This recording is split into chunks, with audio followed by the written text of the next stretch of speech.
This is Short-Term Rental Management, the show that is all about short-term rental property management with your host, yours truly, Luke Carl. Here we are. It is showtime. Short-term rental management, the Reverend of Real Estate, preaching it with you on this lovely podcast. I'm so excited for you to be here, man. I love you. You're awesome. You look great. You got great taste in podcasts, and you smell wonderful. So it's really cool that you're here. Also, my podcast loves 5-star reviews. Please hit us with one if you don't mind. Karma's going to come your way. You give this podcast 5 stars, boom, you'll get some 5 stars on your property. I guarantee it. Great conversation today with my buddy Lucas Piper. He is in Austin, Texas, managing properties for himself and some other folks. Also getting ready to be a father for the first time in a couple of weeks. So we look forward to the conversation after a word from this week's sponsor. Management Monday is proud to present this episode of the Short Term Show. Management Monday is a weekly course that will teach you everything you need to know about managing a short-term rental from a distance. How to get more bookings, higher ADR, how to hire and fire vendors. Even if you don't want to manage it yourself, you need this course so you know how to manage your manager. Over 10,000 superhosts started their career with Management Monday. And the best part is, it's free for short-term shop clients. Start your journey today at theshorttermshop.com. Theshorttermshop.com. Here we go. Grateful to be here. Short-term rental management with another short-term rental property manager. And we have the same name, which we were just joking about that. Lucas Piper from Austin, San Antonio area. How you doing, buddy? Good, man. Luke Carl. Yeah. Lucas and Luke. And we were talking about, my name's legally Lucas and he goes by Lucas. And it's funny because I grew up in a freaking tiny town. And there were 4 Lukes in my class.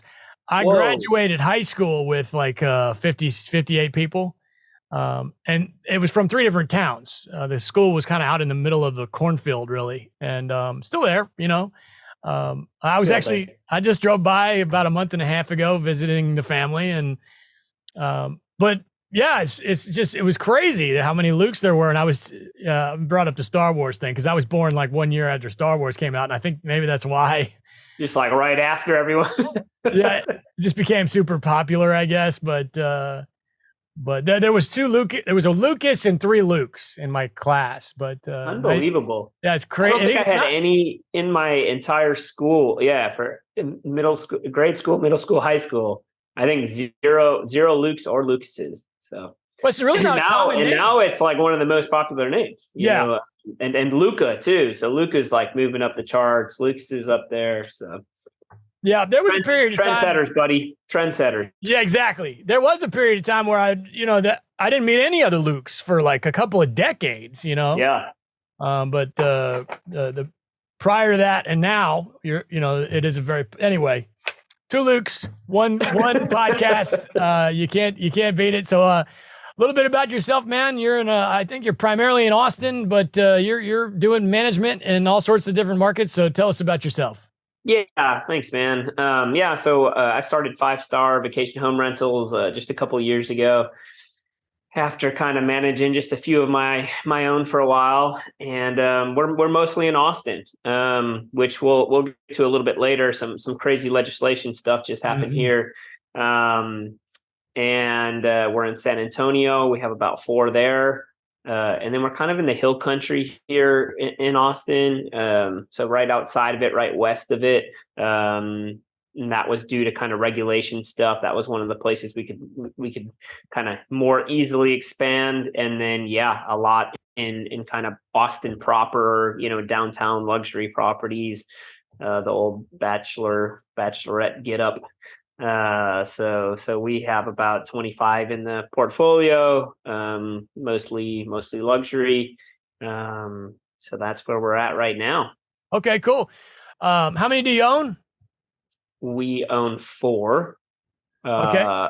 Four, but yeah, we only have three as STRs. Yeah. Okay. Oh, I got you. Cool. And then so the rest of the properties, how are you finding those?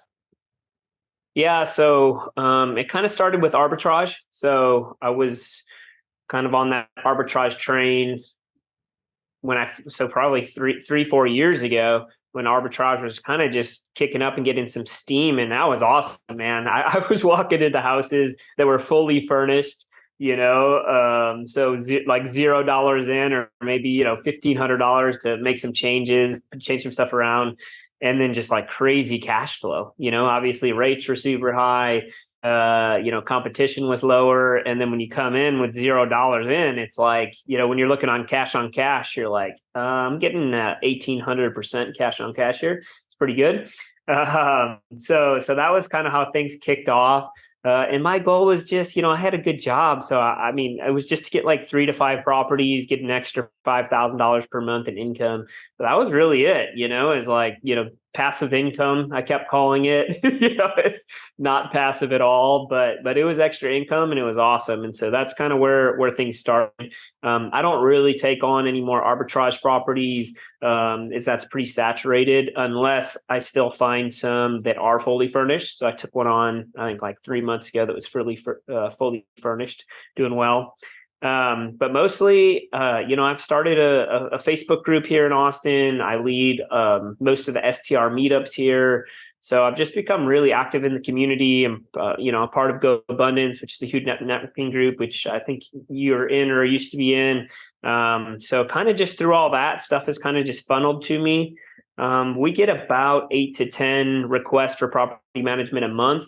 And at this point, we're taking about one of those on. So we've become really, really picky on what we're bringing on, just because of saturation, because of, really the quality of property and the quality of owner that we're looking for to be successful. So I think we all talk about that when we first start. It's like, gimme, right? And then you get to a point where you're like, yeah, I really need to think about this business plan, and stop just like resetting and getting bad owners or bad properties, and kind of needing to do the whole get up over and over. So that's kind of what the flow looks like right now for us, which is pretty solid. Are you at all interested in long-term rental?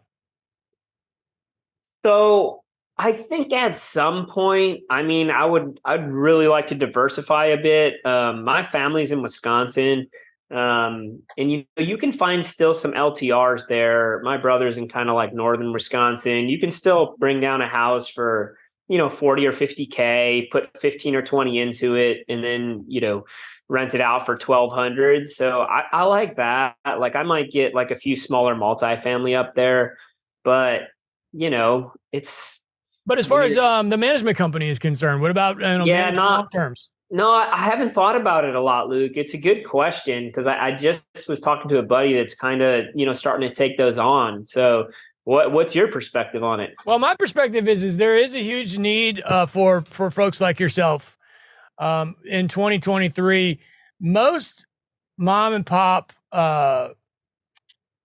short-term operators, the third-party managers, they've been doing it for a really long time, and they're out of touch. Yeah. And so I think there's going to be more folks like you coming along, and I'm not a big fan of the whole co-host thing. I guess I'll ask you about that. How are you operating? Are you operating through the owner's profiles as a co-host, or you have a real estate license and you do the whole thing, or somewhere in between? Yeah, somewhere in between. Yeah, so we're not a brokerage, so we don't run it through there. We are looking at that, but we have our own account at this point, and so we don't have to deal with being on someone else's co-host account and things like that. We pretty quickly made that decision. I think on the first one we had, that was asked, and I kind of asked around to people that had been doing it for a while, and some veterans, and they were like, dude, it can be a mess. So we really never got into that business of having other people's accounts. So everything runs under kind of 5-star. We still keep it under our personal account, Lucas and Nicole, because we feel like people are nicer to people than they are to companies. But yeah, everything runs under us at this point. So, and 5 Star is the name of the management company. correct. And who's Nicole? My wife. Okay, She wonderful. doesn't have a role in it, but again, sometimes people are just nicer to certain I agree. Pictures and people. Yeah, when we first started, it was all Luke and Avery, and I actually stole it from a place we stayed in Mexico one time. I'll never forget. I actually tell this story a lot, and this is Mark and Nico were the names of the hosts, and they were freaking awesome. And I was like, man, these guys are. I was like hoping to meet them. I was like, these guys are rock stars, and we were pretty new to the space, and this was years ago. This was like unheard of at the time, really. Yeah. And they had a couple of like purpose-built cement. They were poured concrete condo buildings, and they had like 2 on each floor, and then a pool on the roof. I'm sure they're still there. And so I ripped basically my entire profile off. It was basically it was early enemy methoding for lack of a better way to put it. I was like, these guys are awesome. I'm going to steal everything they're doing. Yeah. I stole their coffee system. So shout out to Mark and Nico. I would assume they're still doing it. But what was I going to say? So their profile, I was like, man, these guys look cool. They look like I want to go hang out with these guys, Right. And I think they were a couple. I'm not really sure. But so I was like, well, maybe I need to do that the same thing with Avery and I, like pimp our couple out, and so that's what we did in the early days. And it was Luke and Avery's properties or whatever. And and I agree with you. It did. It kind of made us more real, Today I do have a management company name on my profile. I switched it at one point. I don't know why. I just at one point I felt the need to kind of feel and sound a little more professional, I guess, maybe even just to give me a little more breathing room. Like, hey, we're not real people, but we are real people. Because then, when problems happen and Luke's not the one calling, that can be an issue. Where's Luke? Yeah, I want to talk to the owner. yeah. And now, as I'm sure you've noticed on Airbnb, obviously it's way more hip than Verbo. I don't know if we'll get into that, but you can see not only who sent the messages, if it's whoever they're logged into their profile, it'll have the name of the person that said. So if I have people working for me, which I do, it'll say their name came from their name, which makes me, I feel that makes me look even more mysterious. Like, where's Luke? Why can't I get to Luke right now? Well, no, Luke's not available. And then it also says who read the message. It's almost like I message, but it says read by this person and this person, whether it was somebody that works for you or the guest. So I'm kind of playing those mind games a little bit, and it's been working. So every now and then, because I'm sure you're aware, if the people that work for me, they send a message from the management software. If you send a message from the management software, regardless of how you're logged into that, it will send to the guest as the host. So like if the girl who does my messages for me, if she sends a message to a guest through, I use Hospitable, it'll say it came from Luke. Yep. And then I'm like, wait a minute, hold on. Certain circumstances, I don't want them to think it came from Luke, So I'm like, now you're like the opposite way. I love that. It's like, so I'll be like, hey, Trisha's her name. Trisha works for me. She's great. And I'm like, Trisha, listen, that guest is being kind of a pain. You probably should have sent that from your personal profile on Airbnb so that it was like a layer of, mysteriousness or whatever. I don't know. It's way deep. This is probably completely ridiculous, the amount of psychology we're talking about here with guests, but sometimes it works. So good. So good. So anyway, back to your, I would explore long-term, especially where you're located. Now it is a different animal. I would, if it was me, I would consider it a different company and start it with I would even have a different name, quite frankly, because if you try to I feel if you try to commingle, and again, I've never third-partied anything, but I do. I've managed my short terms and my long terms. I don't do the long terms anymore. I haven't for quite some time, but I used to do my long terms from a distance by myself until I had, I don't know, somewhere in the 20-something doors. But anyway, if you're going to do that, and I probably would explore the possibility, make it two different companies. I don't even know that I would I would hire somebody on, probably, maybe not right away, but once it got up to 40, 50 properties, Right. 100 properties, hire someone on to be your property manager at a salary, that kind of thing. But the sky's the limit, man. Yeah, Uh, and Austin's an interesting place with I mean, rental rates are going up everywhere, right? But I think definitely here where there is a little bit of meat on that bone. So Let's talk about Austin. They did just roll out some major regulations. I actually heard that from I talk all the time to your buddy Jordan Jordan, yeah, Moorhead, who's got a great podcast, and he's a big yeah. Austin real estate. I love that guy, and he texted me the other day, and so give us a rundown of what is going on there regulation wise. Yeah, so essentially, there's been a lawsuit going on since 2018. There's a family that tried to apply for a Type 2 license. So in Austin, there's Type 1, Type 2, Type 3. Type 1 is owner occupied, which means you have to have your homestead exemption on it. You can only get one of those. Type 2 would be any other sort of single family home. So investor or whatever it might be. And Type 3 is multifamily. So we'll just talk about Type 1, Type 2. So essentially, they applied for a Type 2 license right as Austin was changing the regulation to say no more Type 2. It has to be your homestead. They were denied, and then they received citation after citation. And so they've been fighting that since 2019. And finally, 2 weeks ago, in federal court, the Andings, which are the family, won the case against the city of Austin that essentially said that it was unconstitutional for Austin to tell you that it has to be your homestead property to get an STR license. So, really sided with property owners on that one, right? Property owner rights to say, hey, it doesn't have to be owner occupied for you to say, I want it to be this type of rental or that type of rental. So essentially at this point, Austin has opened the gates and it's flooding in, and Type 2 licenses are available, which means essentially any single family home can get a Type 2 license. There's no restrictions at this point. Previously in 2018, they had a 3% cap. So it's basically per district, 3% of homes could be short-term rentals, but there's nothing like that right now because they have to rewrite those laws. So super interesting time for short-term rentals. So that's where we're at right now. Oh, I was under the impression it was going the other direction. So what you're saying it's easier now. Yeah, no, it is completely opened the floodgates. So Dallas 2 months ago voted the opposite direction. So they not only said no more short-term rentals at all in the city, but they also said if you did have a license, or they didn't have licenses, but if you were paying taxes, you weren't grandfathered in. So two different votes. Both of them lost, and in terms of so no STRs at all, and the people that were paying weren't grandfathered in. So that was Dallas.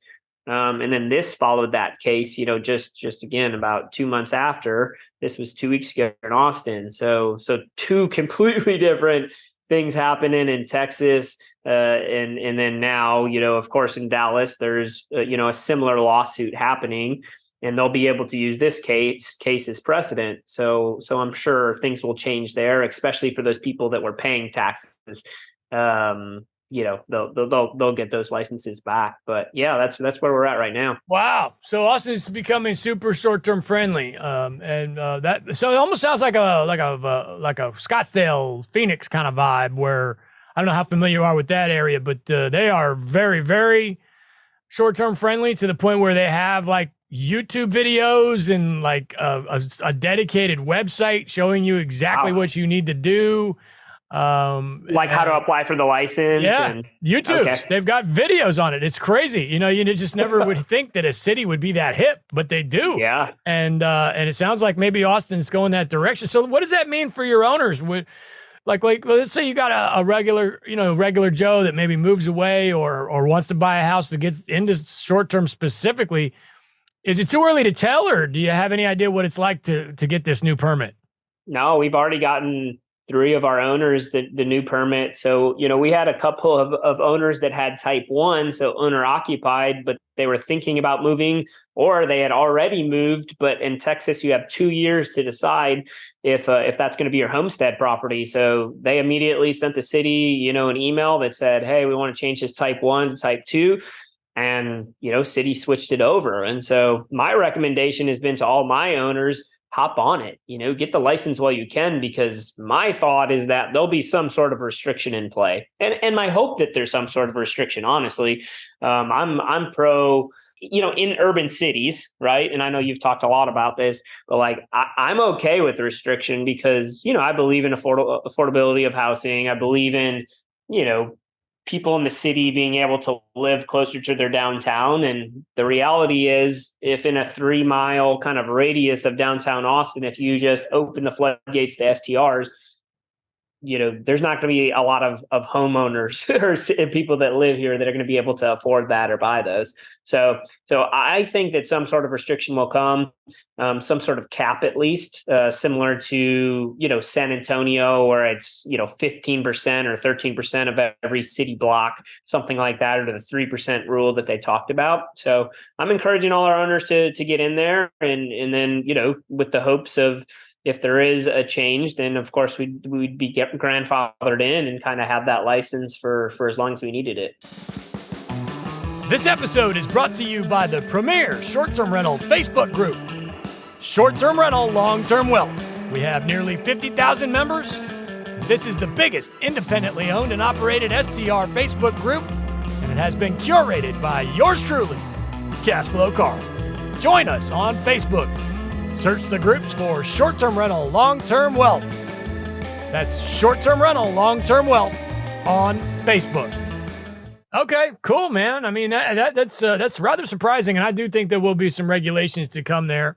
Yeah, because you got it. The deal. When there's people living next door to what is essentially a hotel, it can get a little wacky, right? So tell me how that is management wise. I've never managed a short term in a residential neighborhood. So give us a rundown of kind of, what that looks like. Yeah. So, I mean, it's even more important just to set the expectations right away, right? I mean, Austin is number 3 in the nation, I think, for bachelorette parties, right? So, I mean, same thing with bachelor parties. So, I mean, there's a lot of people, a lot of young people trying to come here and party and hit 6th Street and have fun.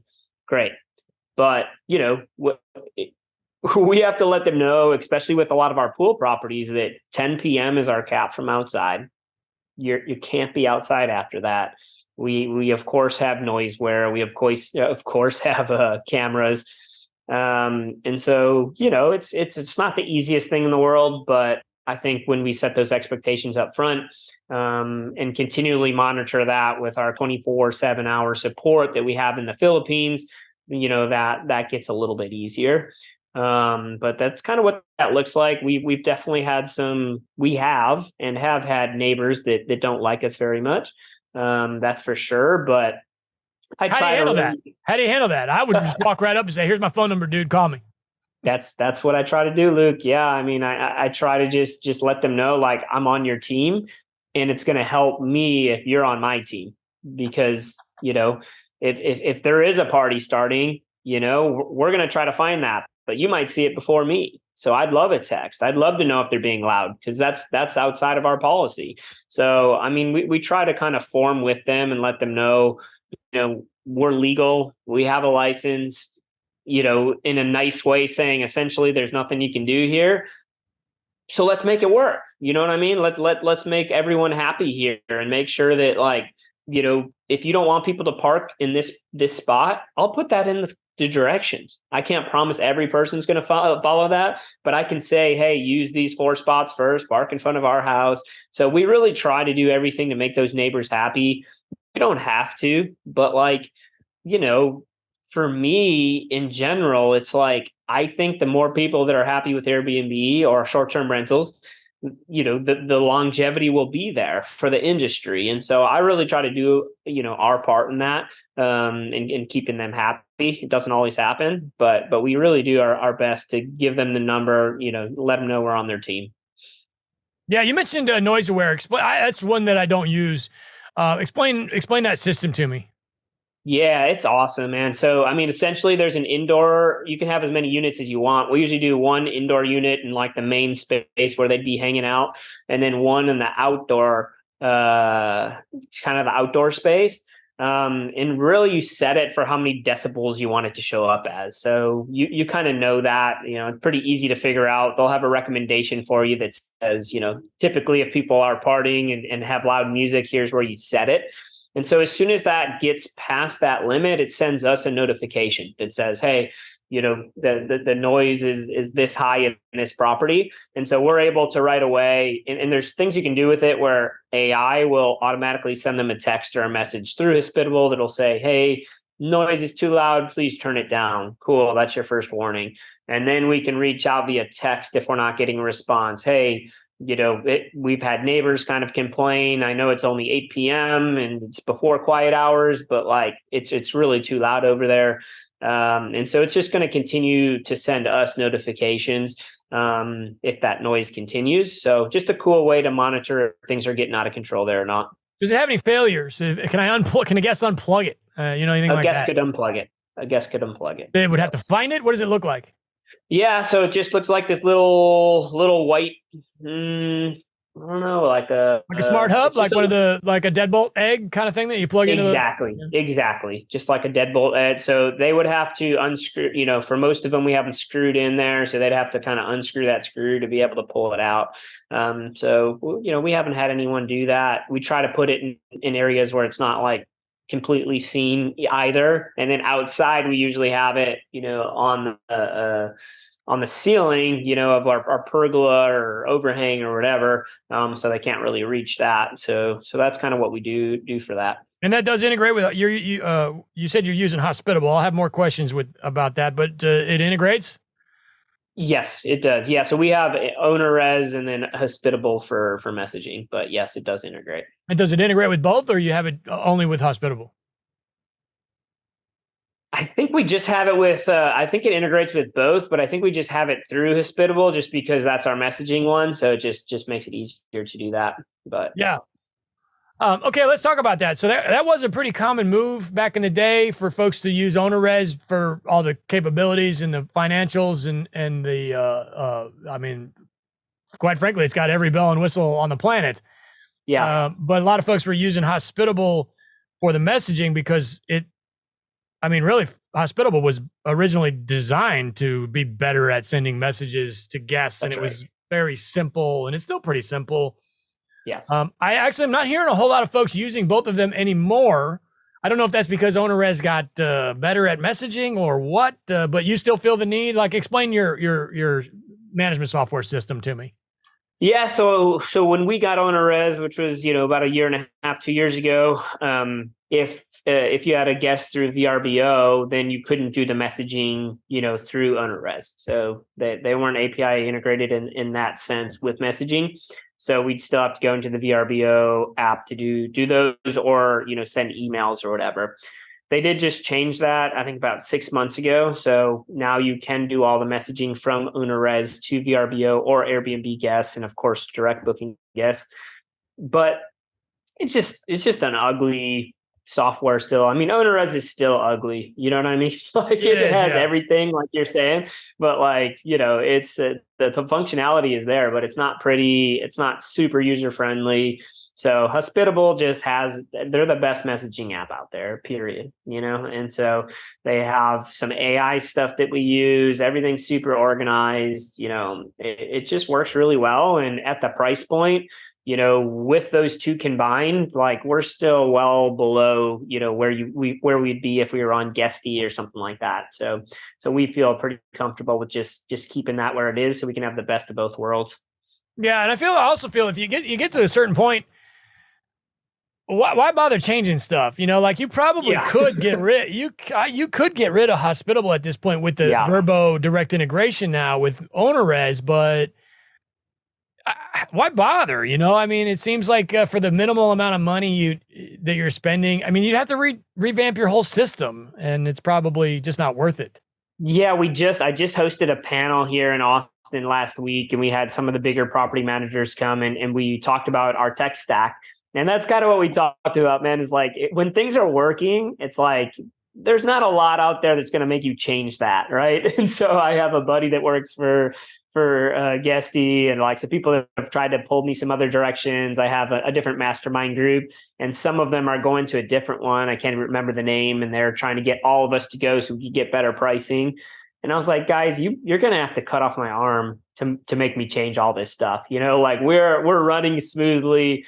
We do all of our P&Ls from OwnerRez and all the financial statement. I mean, security deposit, like everything is running very, very smoothly. Like I'm not changing. So yeah, I feel the same way, man, especially when you're at a price point where you're still like very impressed with what you're getting, for that tech. And OwnerRez has come up a little bit, but again, the affordability is still there. And from what I've heard about Guesty, it feels like it's like everything that they add is then an additional fee. You know what I mean? And I haven't felt that from OwnerRez. It feels like they just keep bringing new things, and they're not bringing, price increases with that, which is beautiful. So, yeah, there was a period of time there where these softwares were coming out of the woodwork so quickly that it was almost like, this was probably like, I guess, around 18, 19. Yeah. Where it was like every month a new cool software came out and it had like this new feature that yours didn't have. Yeah. And so everybody was jumping, it was like Tinder almost. I mean, not that I've been married since before swiping. Tinder existed, but let me go check this one out. Let me check. This one looks cool, But I think at a certain point there, well, I mean, really what happened is it's no secret here. We got so many of these softwares now, it's almost a joke. I mean, like, how are any of these people keep staying in business? And there's literally like I heard a statistic recently. I think I heard it actually from the girls at Touch Day, and they said it was 1,100 property management software specifically for short term, which only makes up 1% of the entire real estate market. So I mean, it's like, it's crazy. It was the floodgates opened. Everybody was jumping for subscriptions because how the world in the world of EBITDA right now, subscriptions are king. Right. So it was like a natural thing. But now, we're talking 4, 5, 6 years ago since I was probably 6 or 7 years ago since IGMS, AirGMS, and all that. Now it's almost like I'm rolling my eyes. I'm like, oh, great. There's another freaking software with some stupid thing that I don't care about, So it ain't broke, don't fix it. That's kind of how I've always been. 100%. The only ones I really hear about is HostAway, Hostfully, Hospitable, Guesty, OwnerRez. That's really like pretty much just nailed all the most popular softwares. Yeah. I mean, any one of those would do the job, Yeah, that's one. And for me, I always just, teaching this stuff and trying to mentor young property managers here, they always ask, like, what software would you go to? And I'm always say, like, if you're 1 to 5 or 1 to 10, I still just recommend Hospitable, because I'm like, especially now because they have the direct booking site. That was like the one thing that they didn't have.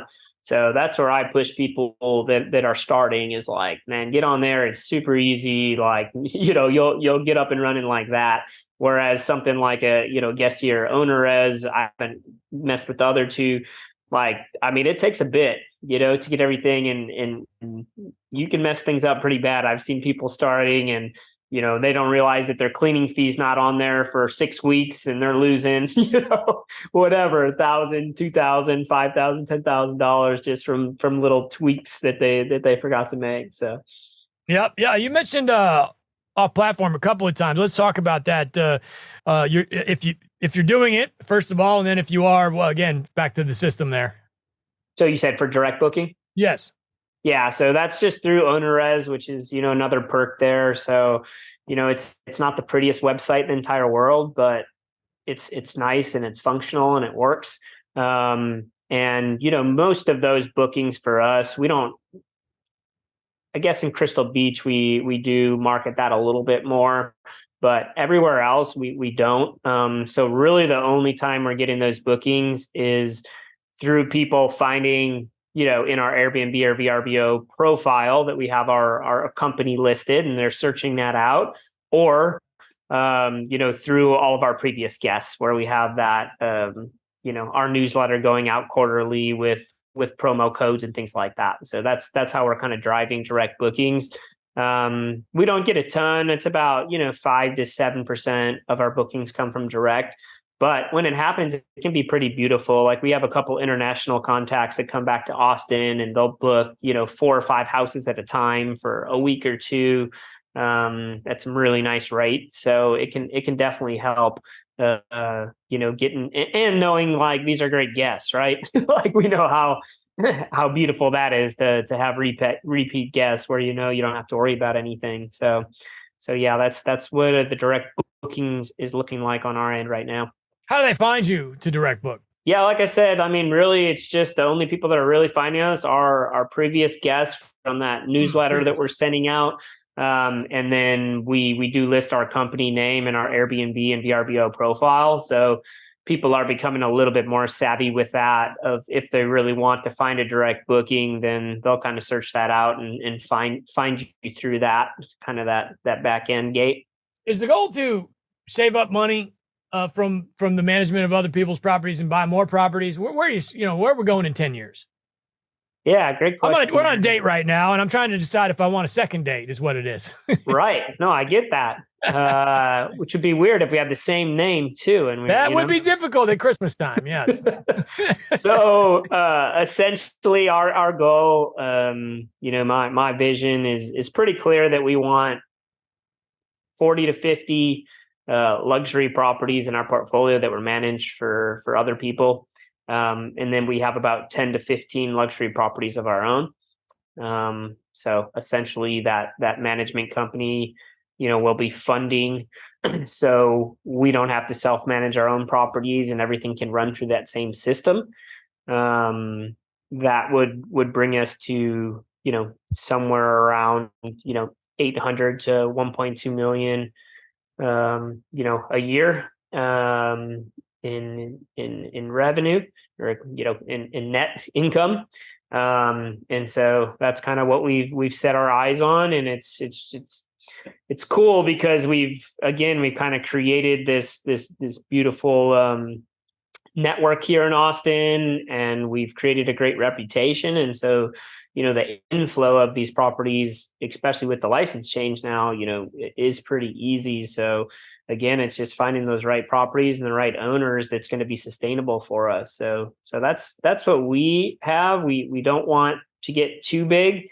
I've looked at a lot of different people, and I love the idea of selling it and blah blah blah. But really, this is what we've, at least me, I feel like is an easy and beautiful amount of money and sustainable company that we can have and still keep that concierge for our owners at that point too, which I think is beautiful too, to say we're still able to manage your property uniquely, and you're not just going to get put into this system that's not marketed any different, and I feel like that's really important right now for STRs to stand out, right? So that's the goal, man.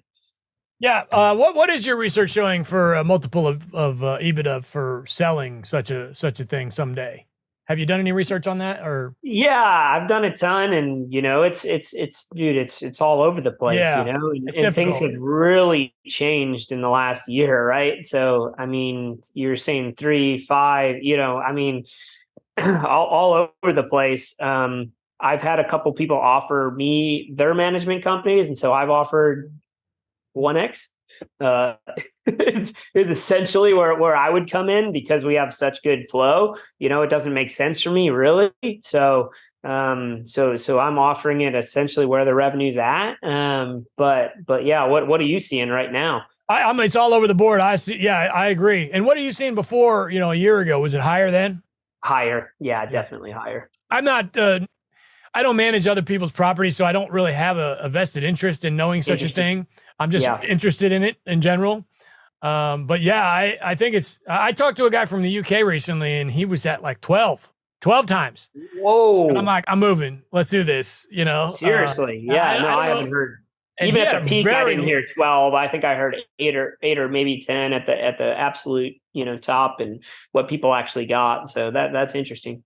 But yeah, I mean, I think it would behoove somebody, especially for you, if you were even interested, and wait another year, give it some time with the. Well, I guess now that we're talking economy, where are we at with this economy? What are you an economy kind of guy? What does this thing look like? What the hell's going on? Oh man, I don't know, man. Yeah, I mean, we talk about it all the time, and this is kind of at our local GoBundance event. This is kind of what we do now. We do like this 15-20 minute like state of the economy. Who's the expert on each category? Where are we at? What's changing? And essentially, we don't know. I mean that's what I think. And if we're just talking about STRs. I've been saying for the last year that I feel like STRs are the hottest, RE, investment strategy out there that everyone's talking about, 20 to 40% cash on cash returns. So I think that, not only, is it really attainable for anyone just to get one STR, but now we've seen a lot more sophisticated investors kind of getting involved with it. So STR specific, I think that it's going to be a really hard year for most people. I think that a lot of people have entered the market. A lot of people have bought new properties, which are really shaking things up. Some of those older properties. But some of those newer ones are having a hard time cash flowing with the new, the increase in taxes, especially if we're talking, Crystal Beach area, Port Bolivar area, where people were seeing 100 to 150%, tax increase in that area. I mean, which is absolutely insane. So I think it's going to be a really hard year in most places. I think if you still have a super unique place, I think it'll make it. I think it could do still really well, but I think the average property, you're going to see, a 10 to 15% reduction in what you saw from last year. Purchase price? And no, sorry, in terms of revenue. Yeah. So year over year, if you've managed a property last year to this year, I think that most people are going to see about a 10 to 15% decrease in rev there. What are you seeing across the board? Do you have a number? Yeah, we're seeing about that. I mean, we have some properties down like 30 to 40. We have some properties that are down, a few percent. We have a couple that have still increased revenue just because we've continued to invest in those and put updated pictures and, all those things that we should be doing. So that's the kind of constant conversation I'm having to have with owners. Yeah, don't you think a lot of that has to do with the fact that they're like kind of just over it? Like they bought a boat basically, and now they went out on a couple of pontoon rides with a case of beer, and they're over it. Yeah.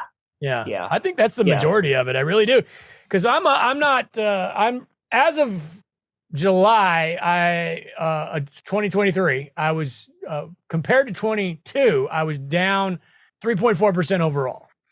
Different markets, the whole thing. I only have 8 short terms, and hundreds of long terms. Why I don't have the long term rental management show, I don't know, but it's a joke. But so, I'm actually seeing an increase now this fall. My September's already better, and I don't know when this podcast is going to come out, so forgive us there. But my September better than last year's September. October's looking great. So I actually am seeing my fall trend higher. Than now. I did have a couple of my summer months were lower. My June was actually, I don't want to say bad, but it was not great overall. I mean, we're talking thousands lower than last year, and that definitely affected me up until about May. Up until end of April, I was pretty dead even, and then maybe even a little higher. And then May and June. May's always hard, but June, for whatever reason, was really just kind of bad. It was dropped off. Interesting. And July kind of held even. August is a boring month anyway. And then September, which is supposed to be one of the hardest months of the year, what it was is I focused on it and I made sure I was doing the right thing. And I had an increase. So did you decrease prices ahead of time to try to get people in there? Or what did that look like? Yeah, I like to work on my September as early as May. Yeah. May, June, and really kind of get, some fall specials kind of going on. I like to think of it like I'm going to Hobby Lobby. Okay. So if you go to Hobby Lobby, the Christmas stuff in there is in there in like July. You know what I mean? And then it's the day that Christmas is over, it's all junk and it's 14 cents a piece, you know? Yep. I price my properties kind of like that, as opposed to the poultry store. If you go buy chicken, what they do is it gets within a day of going bad, and then they chop it up and cook it and put it in a salad and charge you 5 times extra for that. We can't do that. We're more like the Christmas ornaments over at the Hobby Lobby, right? But yeah, so, well, I mean, there's a certain extent there you can do that, actually. You can do the chicken thing on a small property sometimes. Okay, I got the next 2 nights are empty. Let's roll the dice, raise the rates. Who cares if it books or not? And then sometimes you'll get a hit, but it's probably not going to happen on a bigger property. But I do agree with you. Here's what happened, man. This is what I think. We had a metric ass ton of people get into real estate in general, but specifically for whatever reason, COVID really made people flock to this. Yeah. And over a 12-month period, we had a metric ton of ass people get into this. And Bigger Pockets actually has a statistic: 50% of investment properties are sold in the first year. So you're seeing a lot of folks that just weren't cut out for it, or whatever the case may be, or not putting in the work. I've seen way too many people that bought them with HELOCs. You know, like, was that a good idea? You know, especially with variable rates right now. Yeah. But the good news is all I can do is talk about myself. My numbers are looking great, so I'm happy with that. And I don't want to be all like Mr. Cheerleader for short term or anything, but you know, it is something to think about. It is something to think about. I think we're going to see a lot of sellers this fall and winter time. But at the end of the day, dude, it's way more exciting still than any other asset class. Go buy a 15-unit apartment building today and see how much money that thing loses. You know what I mean? It's gonna lose money, you know. So I still love it, man. I'm still bullish overall. I just, you know, again, it's just tough because, you know, again, someone who's even for management saying no to 90% of the stuff brought my way, right? I mean, there's a reason why we're doing that, because we don't want to be the bearer of bad news for the next 12 months for them when we're sending them those revenue reports and saying, hey, you didn't really buy that well. Your place isn't really that great. You're losing money. I understand that, but there's not much else we can do. Oh, I see. So what you're saying is a lot of folks that are not doing well are coming to you looking for an out, like that, or they've gotten a new property and they're saying, hey, this is going to be a short-term rental. And I'm saying, yeah, like, good luck, but that's really not that great of a short-term rental, and we're not interested in it because it looks like every other one, you know, in the city. It's a, you know, 3-bedroom place that's basic, you know, that like a brick rancher, or what's that? What kind of house or what? Yeah, what kind of house? I mean, basic, you know, whatever. Like, it doesn't really matter. Like, it's just like the furniture is not that well done. There's nothing special with the property. There's no, you know, crazy cool amenities. Like, it's just a basic. Doesn't matter that the style of how, you know what I mean. It's just a city 3-bedroom house that is just average. And in Austin, you know, we went from 6,500 properties about 2.5-3 years ago to now we have, you know, over 12,000, man. So, I mean, there's a lot. And what does that do? When people get desperate, well, then they start popping down that price. Right. And then, so how do you compete with those people? You just have to be better. You have to have a product that's different from those people that are willing to give up their property for $100 a night. You know, a 3-bedroom place in Austin, Texas for $100 a night. It's like, you know, the cheapest hotel is $150 or $160. Like, what are we doing here? You know? So, but I see it over and over. I've seen the same thing in San Antonio. You know, a lot of these people bought their house for $150 or $250 3-4 years ago. So they can rent out a 3-bedroom house for $65 a night. And you know, that really messes up the algorithm for a lot of other people. And so this is kind of what happens when you have a lot of these one-off people, and there's no hate there. There's no, you know, it's just people trying to do their best to make their money, and people get desperate and they'll say, you know, sure, I'll just take whatever I can get. And unfortunately that does, you know, mess up the market a fair amount from a pricing thing. And that's what's beautiful kind of about the hotel industry, right? They kind of have this pact right? It's like, hey, here's the pricing for Austin, Texas, and here's how low we're willing to go. And if not, like we'll let that go and we'll let occupancy slide a little bit to keep the rates higher. And that's not what we see kind of in this STR world. And that part is a little bit frightening. But all we can do, I feel like, is have the best properties out there, price them right. And to your strategy, you know, that's one thing that we haven't done and now that we are doing. And I was disagreeing with that same panel we had last week. All of them basically price their properties higher for further out, right? Pretty typical strategy for most people. I'm starting to do the opposite because of the way that occupancy is. I'm saying I'm actually going to give you a discount now if you're booking further than 60 days out, because our window in Austin has turned from essentially what used to be about a 40-day window to now about a 20-day window.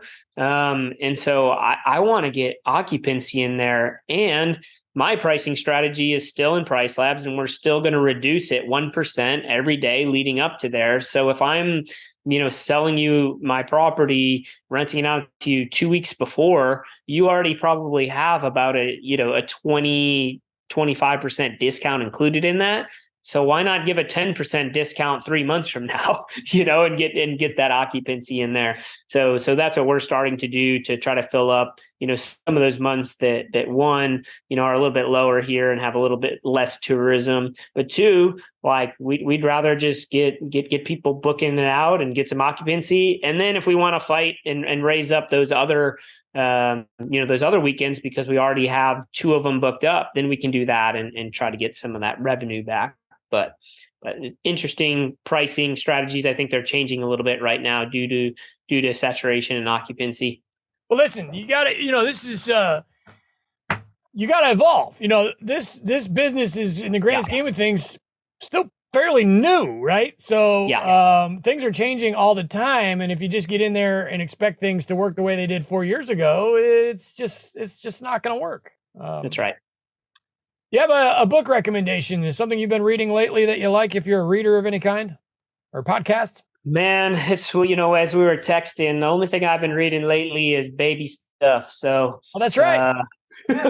So we're 2 weeks away from D-Day. So, oh, it hasn't happened yet. Look at you. That's I've been listening and reading that kind of stuff. Well, what do you have for me there? I'm big into that. Is it a boy or a girl? So I know, but my wife doesn't know. So okay. So yeah. So I have That's the secret. Interesting. How did that shake out? Just you know, I had to know, man. Yeah. Like, you know, I couldn't. I just. Does she know that you know? Yeah. Oh, she knows. Okay. So I mess with her every day and tell her what it is and tell her, you know what I mean, make up both sides, and it's great. But yeah, man. So we've been concentrating on that. We just bought a new place. This place I'm in right now will be an STR. So this is our last week here. So we're moving over there. So things are busy and crazy.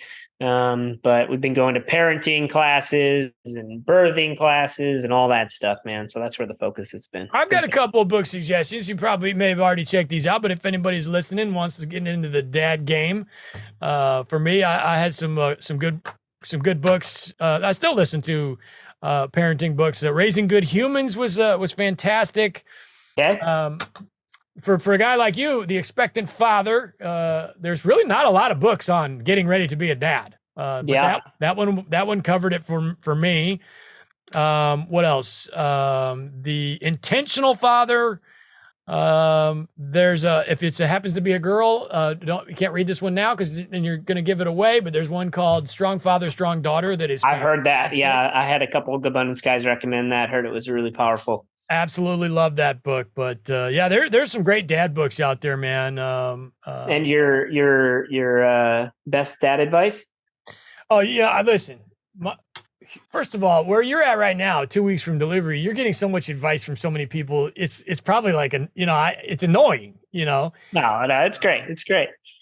Just get as much sleep as you can. You know, I mean, here's my best dad advice: get a badass camera. I really enjoy having and I'm no photographer, but I think my dad, we had a dark room in the house when I grew up, but so I've always had a camera laying around. But when I had a baby, for the first time, I went out and got the best Leica I like Leicas. Okay. And I mean, any brand that you find that you dig, Leica Q3 is what I would recommend. That's a fantastic camera, and I like that it's easy. It doesn't have, you can't change the lens. I like that. But for me, that's been a big part of it, and storing those chips with the pictures and things like that, and just and being present, which you will, but you're gonna be great at it. Thanks, man. Yeah. Okay. Cool. All right. Well, I'm going to give you a quote on the way out, and it has to do with hard work, which was what we were talking about. But from Thomas Jefferson, I'm a great believer in luck, and I find the harder I work, the more I have of it. You got to love that, man. That's awesome. That's awesome. TJ, man. Lucas, how do we find you? 5-star vacation home rentals in the Texas area. How do we find you? Yeah, just probably easiest is Instagram, 5-star VHR. That's written out. So 5 written out, 5-star VHR on IG would be great. Love to connect with any of you. Killer, man. Well, it's great having you, and thanks for hanging with us on Short-Term Rental Management, and don't overthink it. Luke, the Lucas Cash Flow Carl. Thank you, brother. There you go. Thank you, man.